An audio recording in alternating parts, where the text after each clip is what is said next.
what's up? It's Sean, Autotopia LA. As you can tell, we're back at the home of Superformance. We always love coming down here. It's my friend Ethan, E-Rough. It's a rough life. It's a rough life. Is that how you... Never mind, we'll leave it alone. So we've shot a couple of Grand Sport Corvettes before, and I love the car because I love the history of it. So the things I remember about it, right? It was never a street car. It was a race car only. It's 7/8 scale as a cheater to make it smaller, lighter, more nimble. Highly competitive car. Highly. And then like, I know there's the holes in the bumper again for airflow and lightness and stuff. That's about all I know. So why don't you give us the bring us up to speed on the Grand Sport and then what this one is.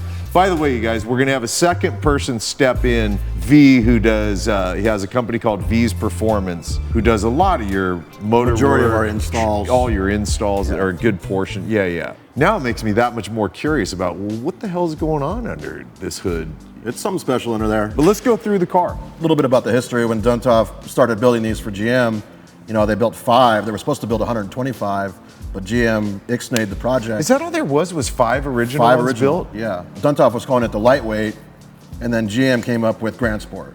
So those 5 original ones are worth multi-million dollars. Oh my God, I didn't know it was that low, dude. Yeah. It was in 63, but it's not a split window car. They took away the split window for the racing for visibility. We'll start with the color, Pelham blue. They're calling this Dayglow red. We can also call it safety orange. It really looks like a safety crew vest for sure. Number 3 livery, and Pelham blue was that was true period correct. So as far as suspension, I mean, we got Bilstein coilovers in the front. Duntov does the spindle in the hubs. The rear would be a carbon composite single leaf transverse. C2 Parts does the rear, 370 gears. We got 15-inch FIA wheels. Yeah. Avon, 245/60s in the front, 295/50s in the rear.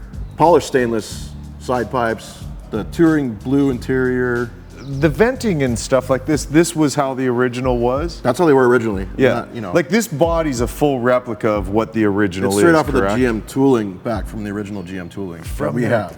Wow, That's what we really? use. So this is another one that's a fully licensed by GM car, correct? Yes.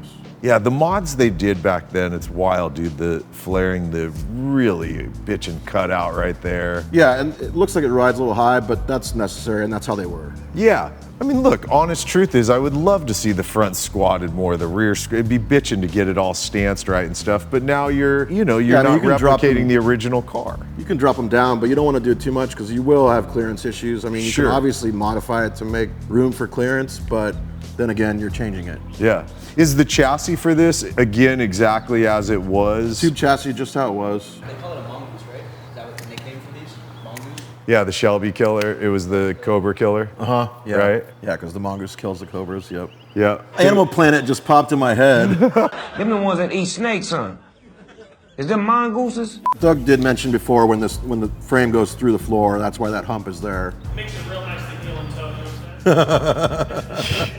I wasn't gonna say that because like heel toe's not already a little bit of a technique, but that adds to it. Yeah, for sure. We actually have a trunk where on the race cars, obviously, that was for access points to service the rear. We actually have a trunk.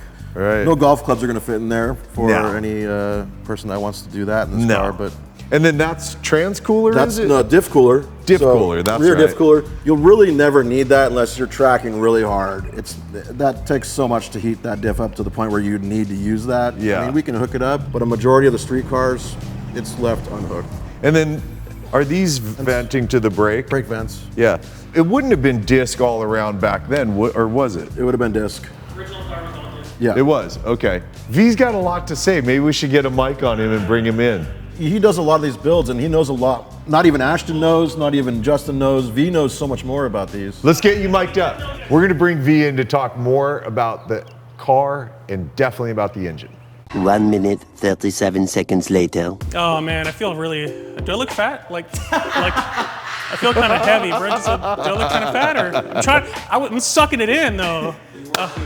Okay. Oh shit. Like you were just talking about the brakes, right? The original car was single piston, so what's this now? So the original car was single piston in the front, single in the rear.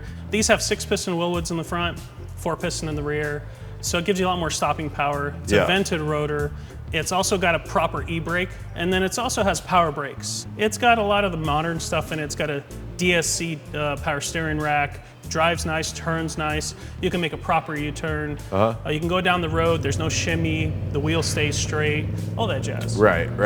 Let's pop the hood, dude, because I know you came into, which I'm excited to see what the hell's going. Oh, okay, this is really bitch. Oh, okay.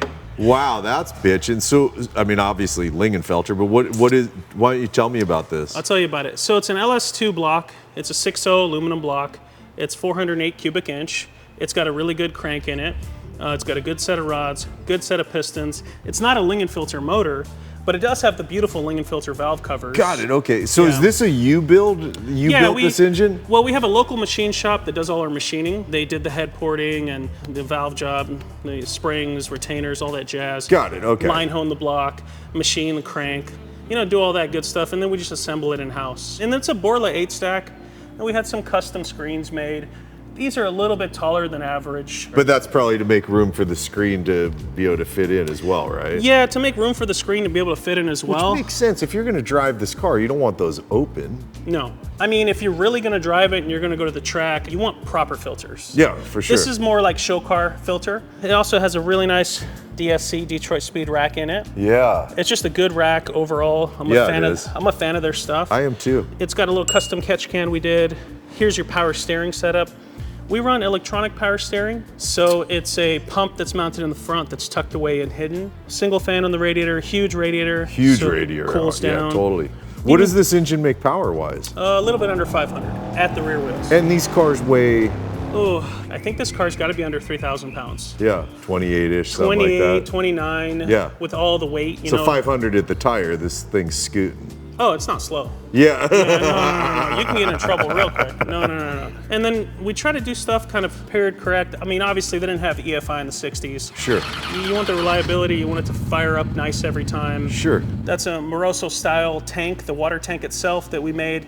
You made that in-house? Yeah, we couldn't get one fast enough, so we ended up just making one. We do a lot of little stuff, like we make all the stainless tubes and try to run, nice clamps and nice silicone hoses. And it's also got AC, all the amenities. What's the transmission on this? T56 Magnum. It's just your standard XL, so the shifting position is in the right location. And it's on a standalone ECU. I'm running a Holley computer.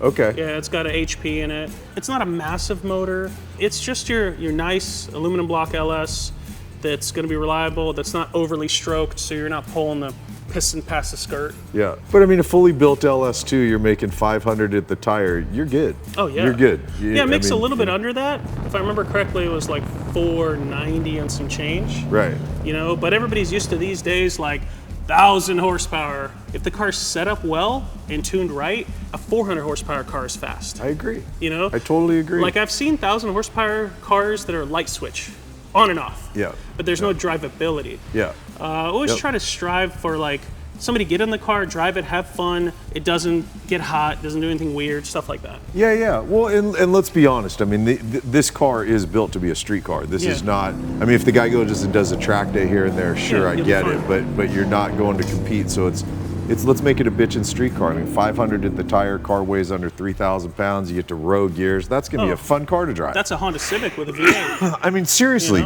Wow, it's really funny that now I remember driving this car and how odd that is to have that piece there of the chassis. Yeah. Because it really pushes your left foot over towards the dead pedal, and is that a light also? It is, right? Well, actually, that's a dead pedal. Originally, you would have your high beam, low beam switch there. But we convert that to a dead pedal, and we run the high beam, low beam switch on one of the red toggles. Got it. Okay. I do that at my shop just because you don't hit the high beam on accident. That's a super short throw on the shifter, huh? Yeah. That's bitchin'. The T56s, they're really good. Yeah. What are your 4 toggles? What do these all do? So basically, this one here is going to be your high beam, low beam at the moment. Okay. And then, you see there's on. And then got it. The next one is auxiliary, it's not being used. Okay. And then the other one's not being used. The last one is for your power steering. If it's down, it's on. They give you so if you want to go to manual, you go like that, and now you're manual front steering. Yeah. So like if you're at the track and you're going over 100 miles an hour, you can turn it off. And you don't have that like twitch feel. Right. Go to Cars and Coffee, park the car. You want a nice, easy turn. You want to turn the car and not stress out. For sure. And you're totally backing up next to really expensive cars and you're sweating. Woo, we don't want that. Been there, done that, Yeah. been there. We're like, Yeah. oh man, if I get off the clutch too early and then the car starts. Yeah. Please don't let it happen now. No, I don't want to stall. And then what are these gauges? Is this what would have been originally in the car? Is it? Those are made by Classic Instruments. Okay. And they try to mimic the old The school original look. They have their small subtle accent of your Superformance logo in there. But yeah, they are made to look vintage. I like that it goes up to 200. Oh yeah, on the chassis dyno, 160, 180, no problem. Really? Yeah. If you can hold on, we'll go 200 right now. No. You guys got insurance? No, we won't. No, I'm we just won't. playing. Yeah. I'm not doing that on the street. And then this one, there's no audio. Yeah, Or is there a Bluetooth setup? No stereo system in this car. I've done quite a few with the Bluetooth audio. You put the speakers in the door and the back. I think it's cool without it. Yeah, I mean the sound of the motors. Yeah, a good that's what I want to hear. Yeah. I would never ever turn on music in this car. This Well, I'll tell one's, you what, you guys, let's go. We're gonna re-mic up. We're gonna get Ethan back in. V's gonna go build some more engines and put more cars together. All right, we're gonna go drive it, you guys.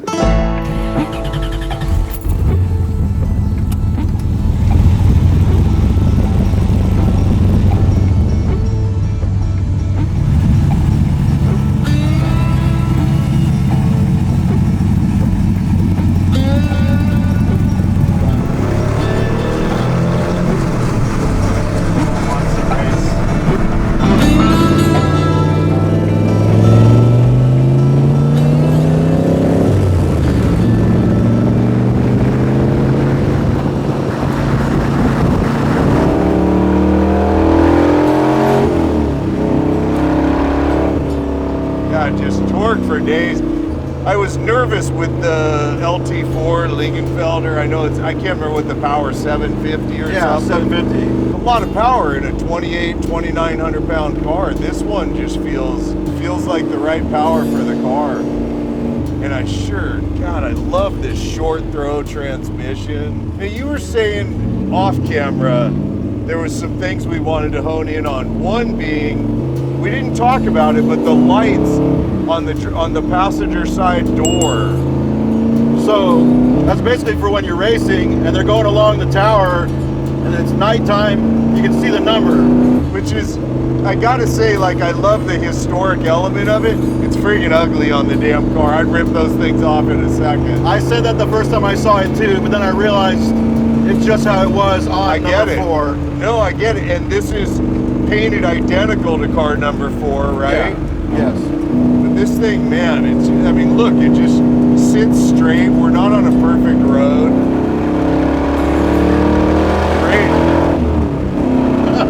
Great torque. That's a pull up to only 5K.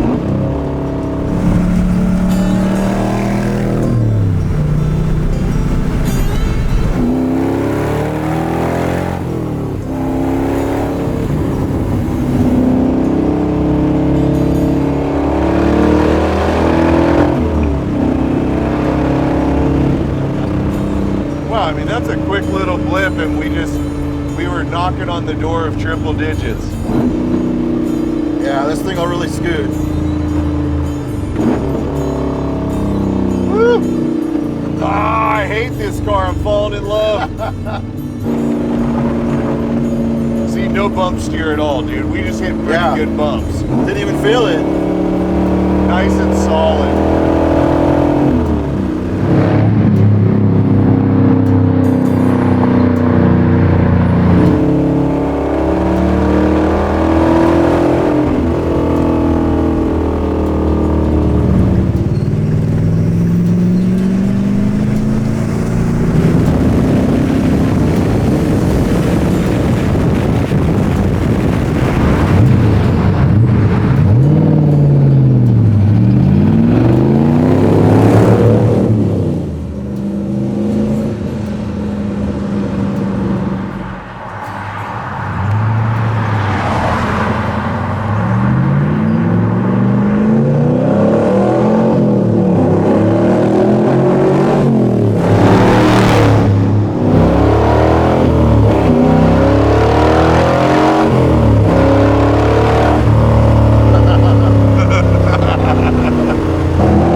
so good.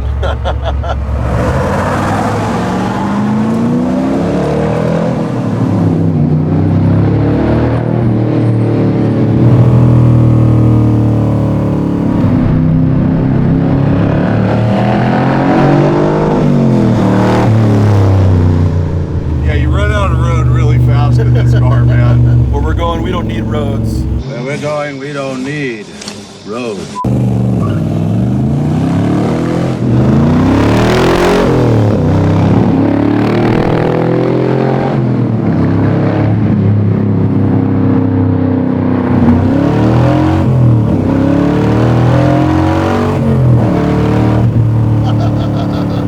See the drone go ripping by? Yeah. As we're over here, both giggles.